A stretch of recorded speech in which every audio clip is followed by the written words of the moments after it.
नमस्कार दोस्तों, मैं देवेंद्र फिर आपका स्वागत करता हूँ अपने यूट्यूब चैनल में। और आज का जो कंटेंट मैं आपके सामने लेकर आया हूँ उसमें ऐसा हुआ कि मुझे अपनी दादी और नानी की बहुत याद आई, पता नहीं क्यों। कल शाम को भी और आज सवेरे भी, दादाजी और दादाजी की भी, नाना जी की भी। तो मैं अपने यूट्यूब के इस चैनल में उनकी यादों को छोड़ना नहीं चाहता। तो उनके किस्से भी ज़्यादा नहीं हैं क्योंकि दादा और नाना मेरे बहुत, मैं छोटा था तभी गुजर गए थे। नाना तो इवन मेरे पैदा होने से पहले गुजर गए थे, और दादी और नानी का साथ रहा लाइफ तक, तो उनका कुछ थोड़ा बहुत है। तो वो बातें मैं आपके साथ ज़रूर शेयर करना चाहूँगा। मैं उम्मीद करता हूँ कि ये बातें आपको अच्छी लगेंगी, क्योंकि कहीं ना कहीं आप लोग भी अपने दादा दादी से, जिनको हम पहाड़ में प्यार से बूबू और अम्मा कहते हैं, आमा, उनकी याद आपको भी आती होगी। तो इसी में मैं शुरुआत करना चाहूँगा अपने दादाजी से। दादाजी जब मैं छोटा था, 7-8 साल का, तब गुजर गए थे। तो उनके किस्से मेरे पास ज़्यादा है नहीं याद में। सिर्फ इतना याद है कि वो हुक्का पिया करते थे, जो जिसमें ऊपर से तंबाकू होता है और फिर कोयला भरना पड़ता है, फिर गुनगुनाते हैं, गुर्र गुर्र गुर्र गुर्र, इस टाइप से जो पीते हैं हुक्का, वो पिया करते थे। तो हमारे गांव में, जैसे मैंने पहले भी आपको बहुत सी वीडियोज़ में बताया कि सिर्फ 12-13 घर थे यहाँ पे। तो घरों में कोयला ढूंढने के लिए वो इधर उधर घरों में जाया करते थे कि कोई मुझे कोयला दे दे ताकि मैं हुक्का पी दूँ। क्योंकि जैसे हमारे घर में अगर चूल्हे में खाना बनता था उस टाइम पे, तो सवेरे के वक्त या दिन के वक्त ही जिसमें खाना बनेगा तभी कोयले होंगे, बाकी वक्त पे कोयले नहीं होते थे। तो वो गाँव में घूमते थे कि कोयले का इंतज़ाम हो जाए कहीं पे मेरे हुक्के के लिए। एक ये चीज़ याद है। और दूसरा, मैं करीब 8 साल का 9 साल का था, तो उनका जब देहांत हुआ, वो सुबह मुझे याद है। उस दिन क्या हुआ कि मैं पहले उनको नाश्ता देकर आया, उन्होंने नाश्ता किया, और उसके बाद उसके 10-15 मिनट बाद मेरे डैडी ने एक गिलास में दूध दिया। मुझे बोला कि जा अपने दादाजी को दिया। मैं दूध देने के लिए उनके पास गया तो वो जा चुके थे दुनिया छोड़ के। तो बहुत आसान आसान मौत कहेंगे इसको। फिर पहले नाश्ता किया, 15-20 मिनट बाद, आधे घंटे बाद मैं दूध देने गया तो वो गुजर चुके थे। दादाजी की कुछ इतनी यादें, बहुत सीधे थे, बहुत ही सीधे, जैसे मैं सीधा हूँ, ये समझो, खून पे खून आते रहता है। ये मेरे दादाजी की। अब मैं आता हूँ अपनी दादी पे। दादी और नानी जो हैं ये मेरी, ये दोनों बहुत ही दिलदार लेडीज थी, बहुत ही दिलदार। नहीं, इनमें डर नाम की कोई चीज़ नहीं थी। बहुत बोल्ड लेडी जिसको बोलते हैं, वो थी। तो दादी का किस्से शेयर करता हूँ। जब हल्द्वानी में शुरुआत में आए थे हम लोग, तो वो बुढ़ावा था, उनका तबीयत ख़राब होती थी, तो यहाँ से हॉस्पिटल जो है करीब 1.5 किलोमीटर दूर था। और हमारे वहाँ पे तब पक्की सड़कें भी नहीं हुआ करती थी। ऐसी सड़कें होती थी कि उसमें रेत होती थी पूरी, और किनारे किनारे जो कूड़ी की झाड़ियाँ बोलते हैं, वो झाड़ियाँ और पेड़ वगैरह ये सब होते थे। तो मैं दादी को लेके, अपनी अम्मा को लेके हॉस्पिटल जाया करता था 1.5 किलोमीटर दूर। एक त्रिभुवन जोशी शर्मा जी, त्रिभुवन शर्मा डॉक्टर थे, बहुत फेमस यहाँ कुसुमखेड़े के हल्द्वानी एरिया में, नैनीताल उत्तराखंड में। तो मैं अपनी दादी को पैदल पैदल हॉस्पिटल ले जाता था, सिर्फ इस शर्त पे कि दादी आते वक्त मुझे टॉफ़ियाँ देंगी, टॉफ़ियाँ खिलाएंगी करके। लेकिन दादी बूढ़ी थी, वो धीरे धीरे चलती थी। अब मैं 9-10 साल का छोटा सा था, तो मैं उनके साथ साथ चलता था। कभी उनसे आगे दौड़ लगा लेता था, रुकता था, फिर वो आती थी धीरे धीरे लट्ठी के सहारे। ऐसे करके हम हॉस्पिटल पहुंचते थे। फिर हॉस्पिटल पहुंच के शर्मा जी पहचान गए थे, क्योंकि महीने में 1-2 बार आना जाना होता था उनके वहाँ। तो फिर दादी दिखाती थी, डॉक्टर को नंबर लगता था वहाँ पे। फिर दादी जो ये बीपी नापने का होता है, डॉक्टर से बोलेगी ये लगा, थर्मामीटर से मेरा बुखार चेक कर, और वो जो क्या बोलते हैं उसको, स्टेथोस्कोप, उससे पूरा ढंग से वो कर। एक भी चीज़ अगर डॉक्टर भूल गया, सपोज बीपी का कुछ भूल गया, थर्मामीटर भूल गया, तो उससे बोलेगी तू ये भूल गया है, लगा मुझको, देख सही है या नहीं है। फिर डॉक्टर पूरा देख के तसल्ली से, उनको पता था ये अम्मा ऐसे ही करती हैं, ढंग से देखिए फिर दवाइयाँ देगा। और इवन वो अपनी मेरी अम्मा को अपनी माँ के समान मानता था। कितनी दवाइयाँ जो वैसे डॉक्टर्स लेके आते हैं, नहीं वो MR लेके आते हैं जो फ्री में मिलती हैं, या टॉनिक्स वगैरह, वो अम्मा जी, मेरी अम्मा को वो फ्री में दे देता था। डॉक्टर त्रिभुवन शर्मा जी फ्री में दे देते थे कि ले जाओ। फिर वापसी में का किस्सा होता था कि टॉफ़ियों की दुकान होती थी, बड़ी दुकानें तो क्या, हमारी रेडियाँ भी लगती थी छोटी छोटी। तो नारंगी वाली एक टॉफ़ी होती है, वो उस समय 1 रुपये की 20 आती थी, 1 रुपये की 20 नारंगी वाली खुली में टॉफ़ी। तो 1 रुपये की दादी अम्मा मेरी लेती थी दुकानदार से, 1 रुपये की 20 ला दे। फिर बोलती 1 रुपये की 20 ही, इतनी कम। लड़ झगड़ के जैसे तैसे उससे 6 7 8 टॉफ़ियाँ और एक्स्ट्रा लेके आती थी, 1 रुपये की 26 27 टॉफ़ियाँ फिर मुझको देती थी। फिर धूप में मैं वापस आता था, वही रेतीली सड़क होती थी, किनारे किनारे खोड़ी की झाड़ियाँ होती थी, पैदल पैदल अपनी अम्मा को लेके वापस आना, घर पहुँचना। और जो मेरी दादी की प्रॉब्लम होती थी ज़्यादातर, वो आँखों से रिलेटेड, कान कम सुनना, नाक से रिलेटेड, गले से रिलेटेड होती थी। तो डॉक्टर ज़्यादातर उनको ड्रॉप्स देता था, आँख में डालने वाली, कान में डालने वाली, नाक में डालने वाली ड्रॉप्स ज़्यादातर उनको मिलती थी। तो उसके बाद मेरी ड्यूटी दिन भर भी यही होती थी। हर 2 घंटे में मेरा घर का जो प्यार का नाम है वो बबलू करके है, तो मेरी दादी जो है अम्मा मुझसे बोलती थी, बबलिया मेरी आँख में दवाई डाल दे। मैं जहाँ भी होता था अपने घर में तो दौड़ लगा के जाता था, आँख वाली दवाई पढ़ना आता था, आई वाली, फिर आँख में 2 ड्रॉप डाला। फिर 2 घंटे बाद दादी बोलेगी, बबलिया कान में दवाई डाल दे। फिर जाता था दौड़ लगा के कान वाली, एयर वाली कान में डालता था। फिर 2-3 घंटे बाद, बबलिया नाक में डाल दे। फिर जाके नोज वाली। और जो ऐसे ड्रॉप्स होते हैं, आई एयर और नाक के ड्रॉप्स, ये हर 5 घंटे में 6 घंटे में डालते रहना पड़ता है।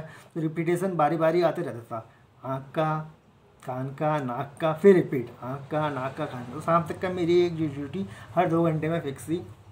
मेरे छोटे भाई बहन थे लेकिन वो लोग नहीं करते थे, या उनको उतना समझ में नहीं आ पाती थी, या मेरी अम्मा मुझे बहुत अच्छा मानती थी। दादी अम्मा जो है मुझे बहुत अच्छा मानती थी, क्योंकि मैं अस्पताल भी जाता था भले अपने चक्कर से कि मुझे टॉफ़ी मिलने वाली है, और ये दवाई डालने का मैंने रेगुलर उनकी सेवा बहुत करी, इसका मुझे फ़ख्र है।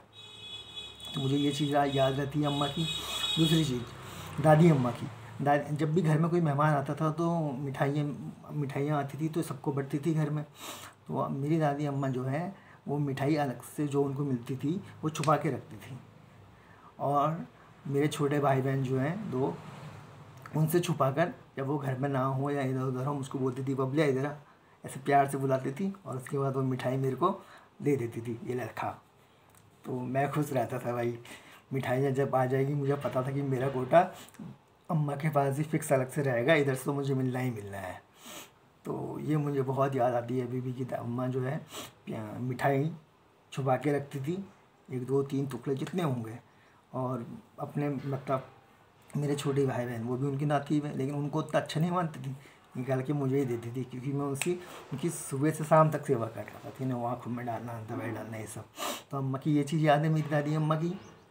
और एक हमारे वहाँ पे पहाड़ों में अभी भी रिवाज है, बहुत जगह मानते हैं, दादी और मेरी नानी दोनों जो है सिंगल धोती में खाना बनाते थे, मतलब खाना बना के खाते थे ये लोग, चावल किसी और के हाथ का नहीं खाएंगे, अपने बनाएंगे खाते थे। तो ऐसी मेरी दादी भी थी, तो वो जिस दिन भी धोती पहन के खाना बनाती थी, चावल बनाती थी, बहुत ही टेस्टी खाना, बहुत ही टेस्टी। उसको स्वाद तो आपको दादी और नानी के चावल और दाल का स्वाद माँ के हाथ से भी, बहन के हाथ से भी, किसी लेडी के हाथ से भूल जाओ सब कुछ, इतना अच्छा स्वाद होता था उस खाने का। और जीवन के आखिरी दिनों में 1 2 साल तक वो ताऊजी उनको मुंबई ले गए थे ताकि वहीं इलाज कराएं। तो मेरा भी जाना हुआ था 2001 में मुंबई। तो उस समय उनकी एज करीब 93 94 पहुंच चुकी थी, और जब मैं गया था 2001-2 में, उनकी याददाश्त चली गई थी। मैं गया उनके पास, तो मुझे घर वाले बोले थे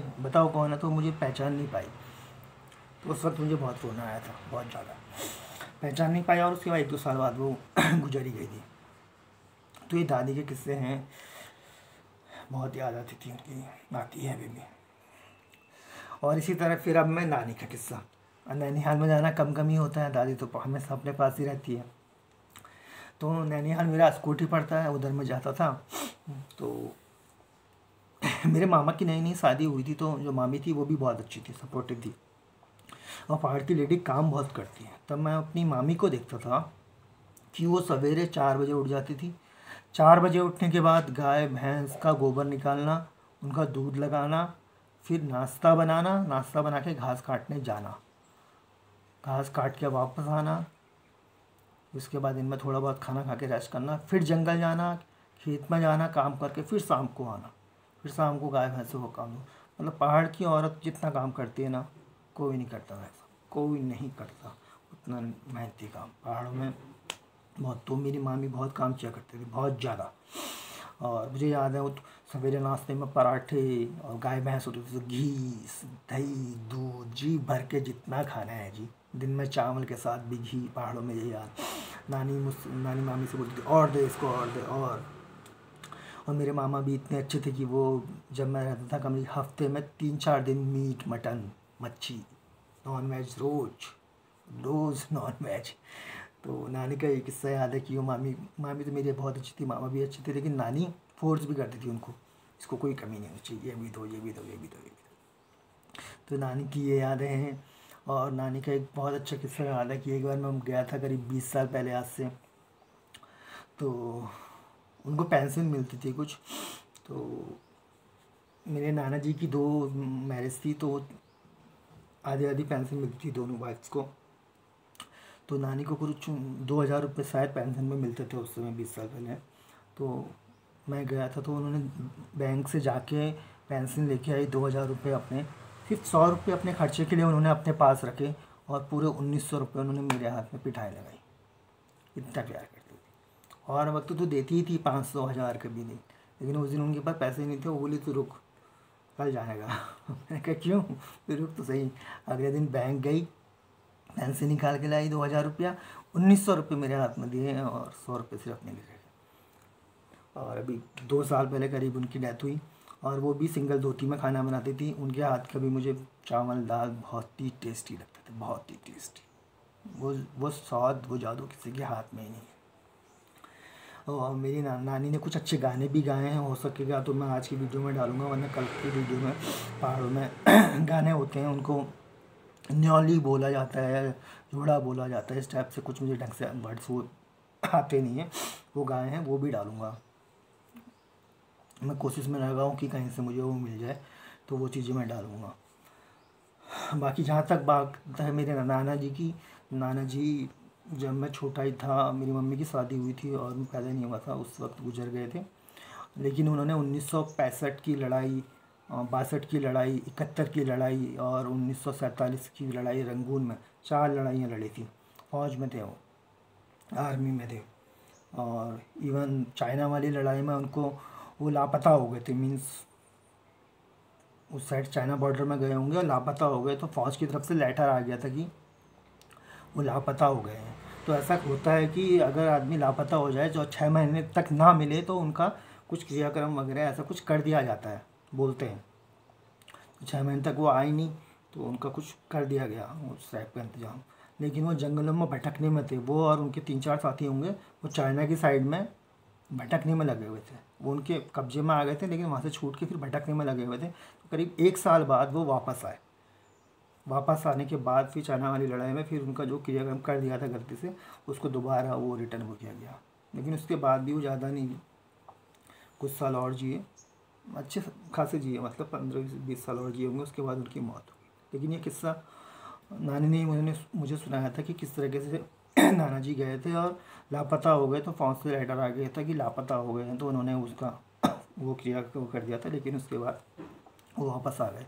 तो मुझे ये गर्व ज़रूर रहता है कि हमारे ख़ानदान में, ख़ास तौर से मेरे नाना जी आर्मी में थे, मेरे मामा आर्मी में, मेरा भाई आर्मी में है, मेरे चाचा आर्मी में थे, ताऊ जी नेवी में थे। तो डिफेंस फोर्स में, आर्मी फोर्स में के लिए हमने बहुत सेवाएं दी हैं।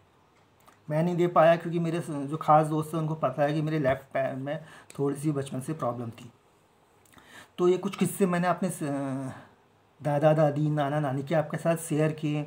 आपकी भी ज़रूर कोई ना कोई यादें होंगी अपनी दादी की, नानी की, नाना की, दादाजी की आपके साथ, और आप चाहते होंगे कि उनको आप समेट के रखें, ज़िंदगी के लास्ट समय तक वो यादें आपके साथ रहें।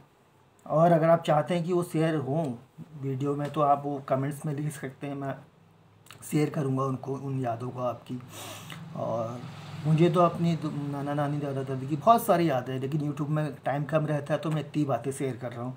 और बहुत अच्छा लगा ये बातें शेयर करके, ताकि ये भी यूट्यूब में एक रहे स्टोर और मेरी यादें कोई ना कोई ज़रूर सुने और उन्हें पसंद आए। तो दादा दादी, अम्मा बूबू, नानी को हम लोग पहाड़ में पिथौरागढ़ साइड में बजय बोलते हैं, बजय। और दादा नाना जी, इनके किस्से जो मैंने छोटे मोटे सुनाए आपको पसंद आए होंगे, जल्दबाजी में जितने भी सुनाए। अगर आपको पसंद आए तो मेरे यूट्यूब चैनल को, जो कि देवेंद्र चंद्र राजा के नाम से है, इसको सब्सक्राइब ज़रूर करें, लाइक ज़रूर करें, दोस्तों के साथ शेयर करें और कमेंट्स करें। कुछ कमेंट्स आए हैं बहुत अच्छे अच्छे आए हैं, उससे मुझे मोटिवेशन मिल रहा है कि मैं अच्छा काम करूं। कुछ फ़ोन्स भी मेरे को आ रहे हैं तो मुझे अच्छा लग रहा है। तो इसी के साथ मैं आज का यूट्यूब चैनल का अपना जो किस्से वाला मेरा सिलसिला है उसको ख़त्म करता हूँ। उम्मीद करता हूँ कि आपको अच्छे लगे होंगे, लेकिन एक बार दोबारा हाथ जोड़ के विनती करता हूँ कि प्लीज़ सब्सक्राइब करिए और अपने दोस्तों से भी सब्सक्राइब करवाइए। धन्यवाद। बाय। नाना नानी दादा दादी, आप सबकी जय हो। जय हो। ओम शांति हो। बाय। ओम शांति। बाय।